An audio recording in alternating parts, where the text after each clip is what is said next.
Before we begin, viewer discretion is advised. What you're about to hear is intended for educational and entertainment purposes only. The courtroom was silent, tension thick in the air. The judge called the next witness, and all eyes turned. Walking slowly to the stand was someone no one expected: Usher Raymond. Not as a performer, not for a music dispute, but as a witness. A man ready to speak the truth he'd buried for decades. For years, Usher smiled for cameras, stayed quiet, dodged questions. But today, he was done with silence. Under oath in federal court, he said he was ready to talk about what he called the darkest part of his life. A chapter that began when he was just 14 years old, living under the care of Sean Diddy Combs. Usher didn't hold back. "The truth's been eating me alive," he began. He told the court how his mother told him he'd be moving to New York to live with Diddy. His first album had just come out, and everyone believed Diddy would help launch him into superstardom. But what he found wasn't mentorship, it was chaos. Usher described Diddy's midtown penthouse as surreal. Champagne at breakfast, strangers passed out on couches, celebrities everywhere, and a constant party atmosphere. It was called Flavor Camp. Usher thought it was marketing. He later realized it was code for control, for indulgence. Diddy didn't teach him how to sing or perform. He told him to watch. "That's how grown men roll," Diddy said. Usher described waking up one night to music and candlelight, walking into what looked like a ritual. People in masks. Cameras. No one seemed surprised. "I thought I was on a movie set," he said. But he knew deep down something was wrong. He said no one warned him. Not the label, not his mother, not the handlers. "If he liked you," Usher said, "your silence was the price." He hinted other young artists were also involved, pulled into Diddy's orbit. Promised fame. Trapped in something far darker. Then came the Caribbean trip. Usher was 15.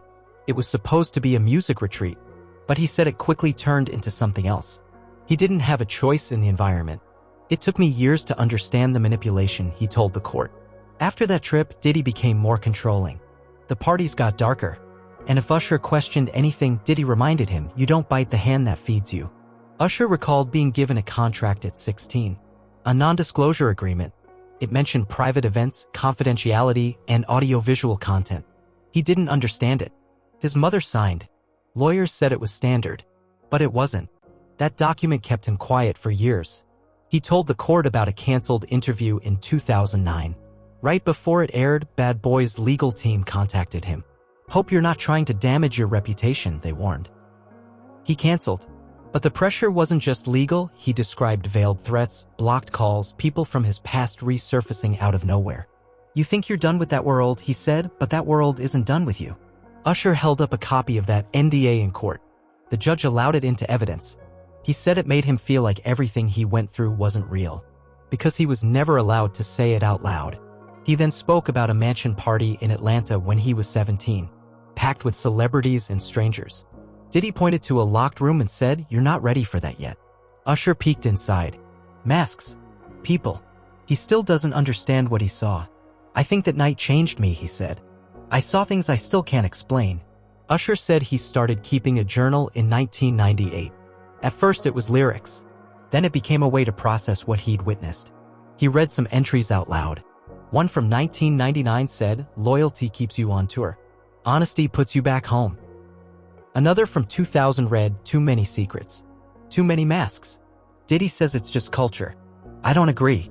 When asked why he never spoke out, he said, "Because I didn't think anyone would believe me. I was afraid of losing everything." He told the court about a meeting in Miami when he was 18. Diddy invited him to meet a powerful investor. But when he arrived, it wasn't about music. Robes, champagne, young women in the background. "You want to be remembered forever?" one man asked. Usher left.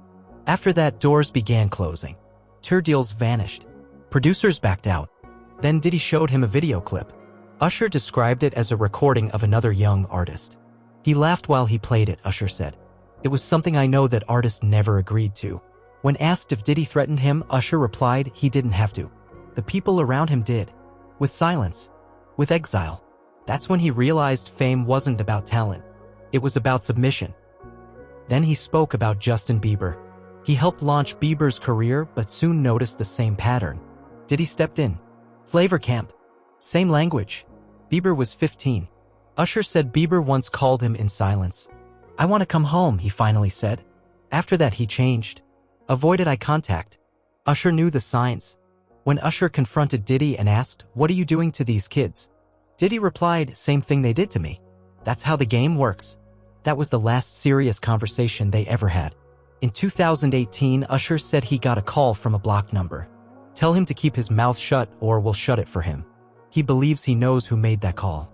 Then came the final straw. A Hollywood Hills party. Phones were taken. NDAs were handed out. No producers. No executives. Just young artists and watchers. A man led Usher to a room where Diddy waited. "You still think this is about music?" he said. "This is bigger than that." Usher left, and he never returned.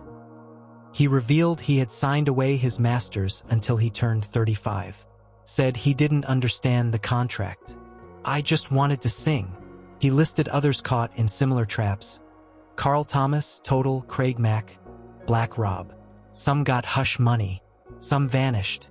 Usher tried to organize a secret meeting of artists in 2011. Someone tipped Diddy off. The meeting never happened. Then he shared the most chilling detail.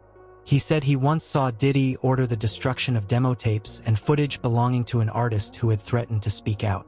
"No one knows where he is now," Usher said. "But I remember his voice. And I remember he was scared." In closing, Usher was asked why he stayed silent. "Because I thought I owed him," he said. "But you can't be grateful for a lie." He ended with a line from his journal. "I survived Puffy, but did the kid in me survive? I still don't know."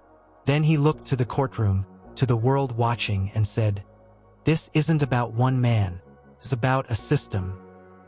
A machine that told kids like me to stay quiet. But I'm not afraid anymore. Not for himself, but for those who never got the chance." The courtroom stayed silent, and the reckoning had begun.